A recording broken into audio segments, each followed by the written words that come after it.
Another episode of Going Crazy at Home with Pastor Jon. This is the last episode of the week, and I've been having such an awesome week. I've been having so much fun watching those videos with Suzanne and Skip, talking to my friends. I hope you guys have been having a great time too.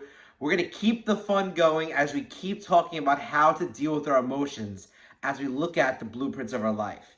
Because we've been learning that there's tons of different emotions that we can feel. And if we don't learn how to control them, then we can make situations so much worse. But if we know how to use them for the right way, then we can make situations better. And the steps we need to take to control our emotions are stop, listen, stop, look, and then listen, right? So we're going to get more into that later. But first, Suzanne and Skip have another video for you. Let's check it out.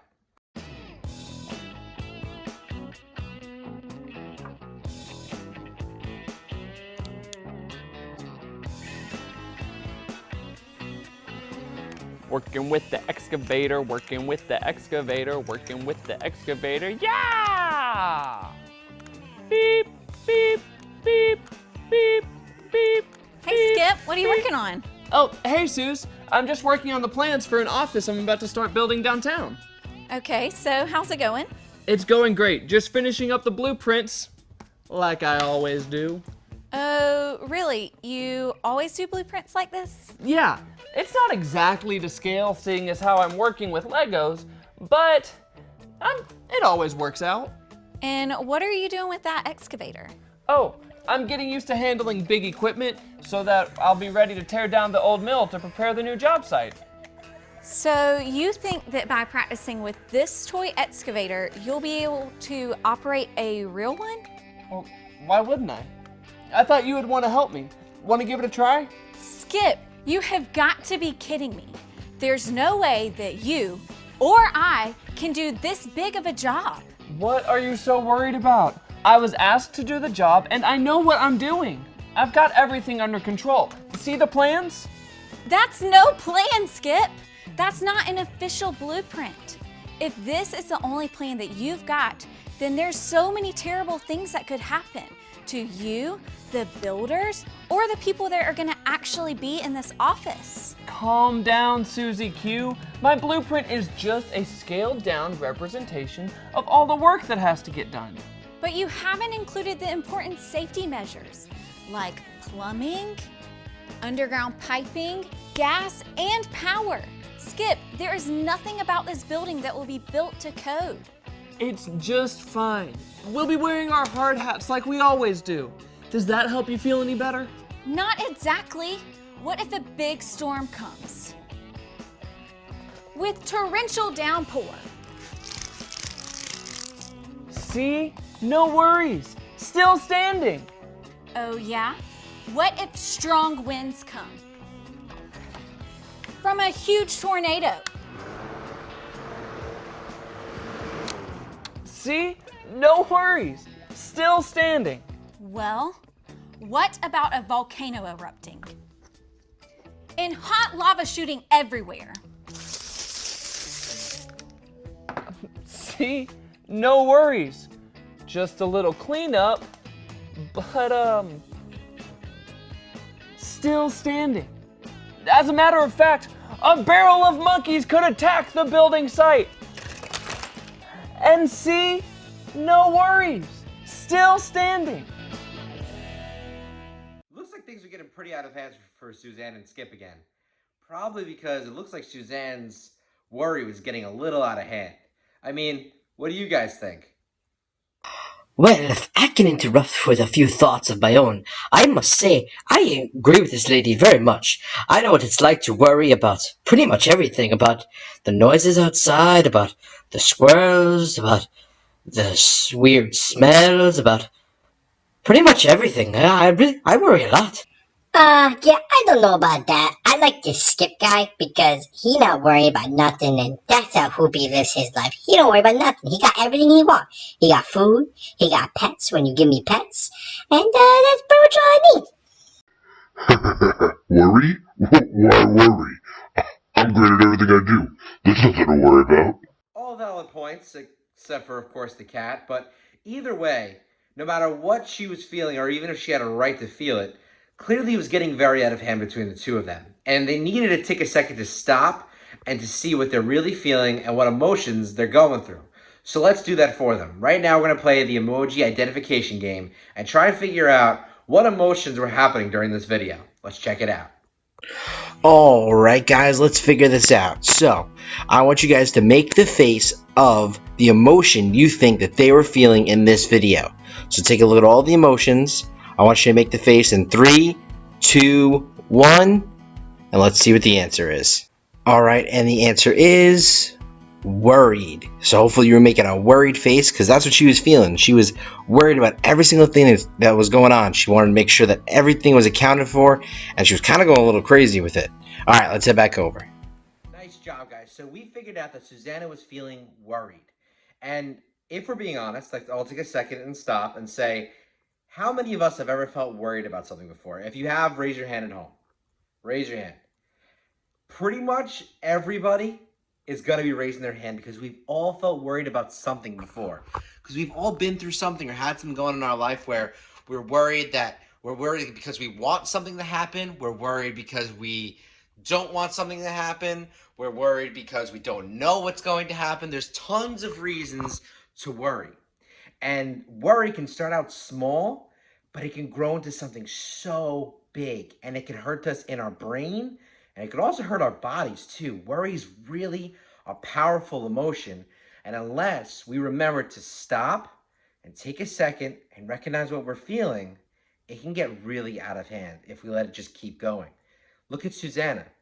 If she would have stopped and then went to the second step, looked, and seen what was really going on, maybe she wouldn't have gotten so out of hand. Because, I mean, some of her worries were understandable, like, rain and wind. Okay, that's understandable worries, but lava spewing up or a barrel of monkeys falling from the sky?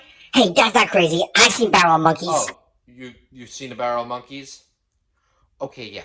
All right, well, apparently Hooper's seen a barrel of monkeys, but I think he's mixing up, when he's dreaming and when he's awake, but, he does that from time to time. Anyway, moving on. So, her worries got a little out of hand, right?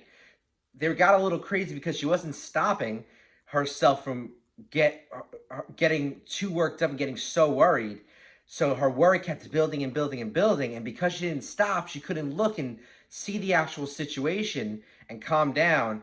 And if she would have been able to look and see the actual situation, she would have remembered to listen to God's word and to listen to what he says about worry.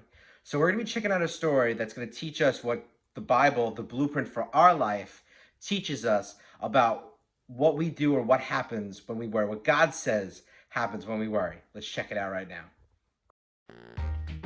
Hey everybody, listen up. Here's what God has to say. Has to say about what? Well, I was just about to tell you Wait, that...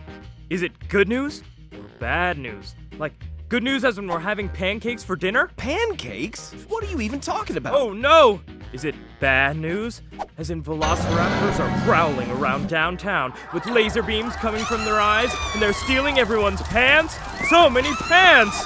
It's got me so worried. Let me stop you right there. That's what our story is about. About pants? Ha ha, not pants.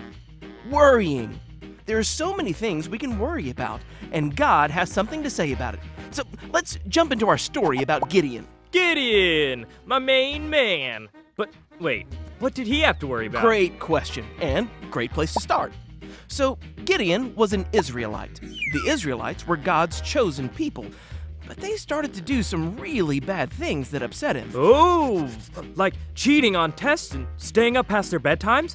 That's like bad. Oh, even really badder than that. They started to disobey God, so he let a mean group of people, the Midianites, rule over them. For years, they would attack the Israelites and destroy their crops. Oh man, bullies who take your lunch money? Definitely lots to worry about. Oh yeah, and this went on forever. Finally, the Israelites shouted out to God, asking for his help. Time to throw up the bat signal. Even though the Israelites had started worshiping false gods, the one true God heard their cries.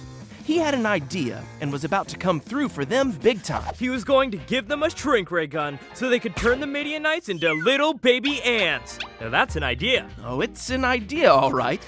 And that's where Gideon comes back into the picture. Gideon, who was hiding while separating the wheat they used for bread, was worried that if the Midianites knew he had food, they would take it.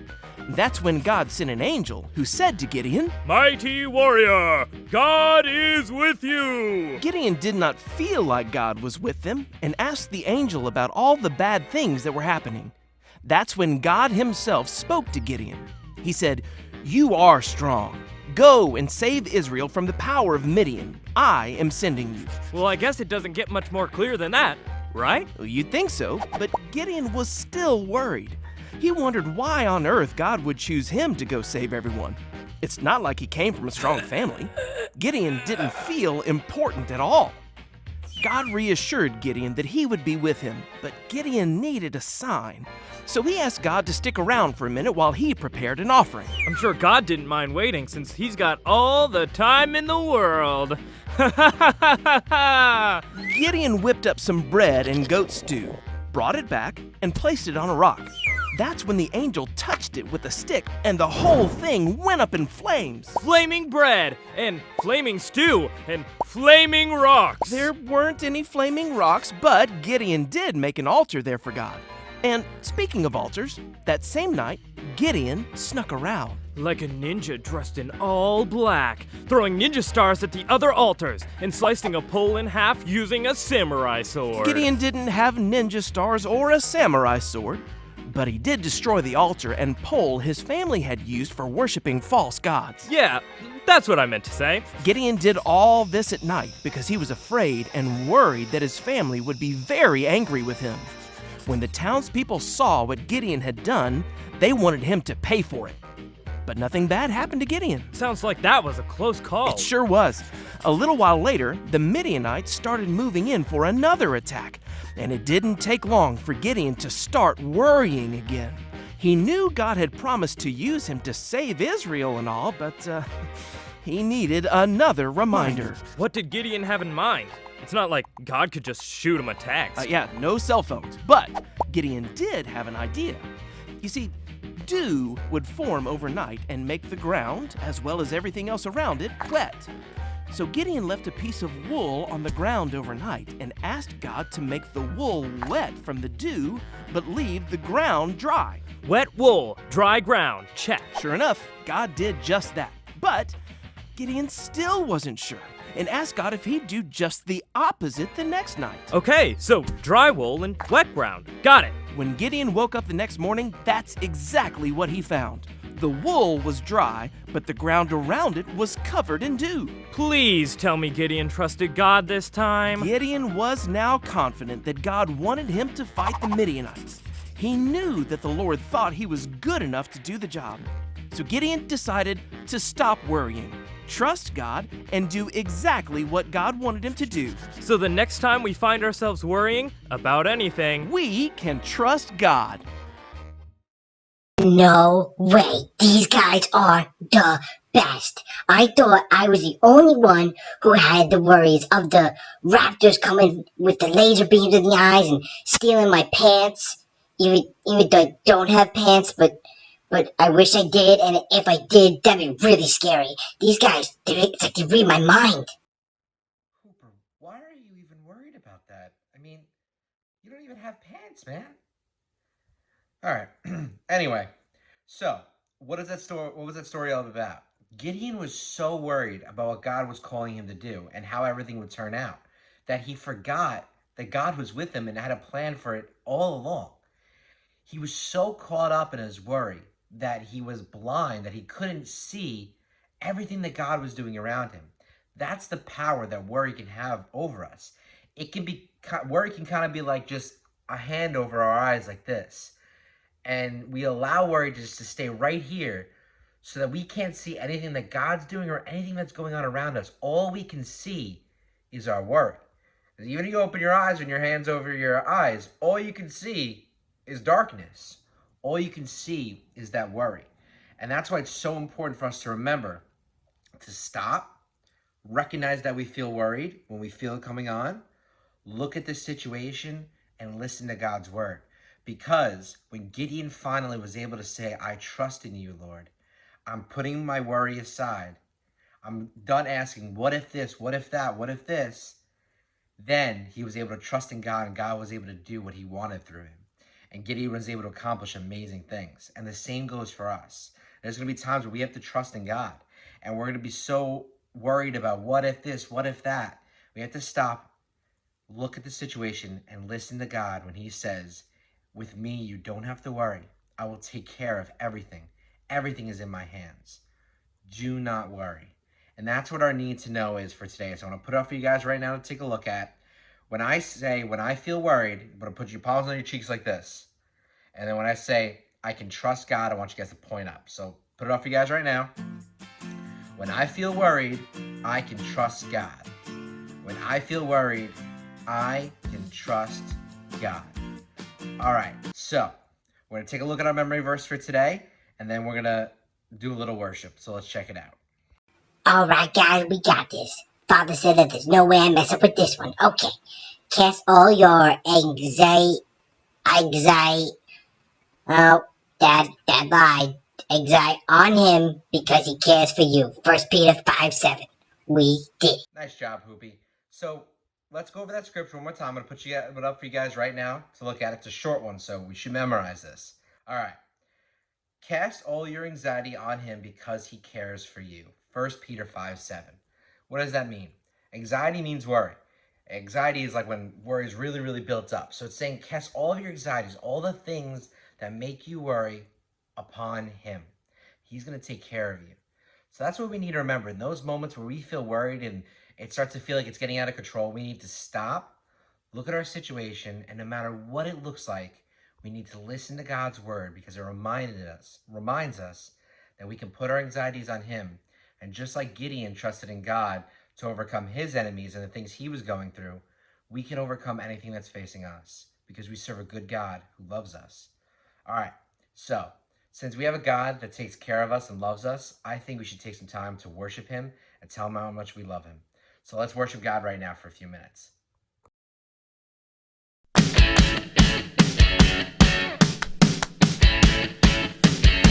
I need you close, close to me. When I'm sad, you're here with me. Help me do what's right. Give me strength. When I'm proud, Jesus, help me see. We're blessed and always will be sons and daughters of the King. We're royalty. We're blessed and always will be sons and daughters of the King. We're royalty. You are forever our King. I wanna show your love. I'm loved by you. Purify my heart in all I do. I will love my friends and my enemies. You died for me. Now I believe. We're blessed and always will be sons and daughters of the King. We're royal.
right, guys, that's all the time we have for today. I hope you had a great time and see you guys tomorrow. See you later.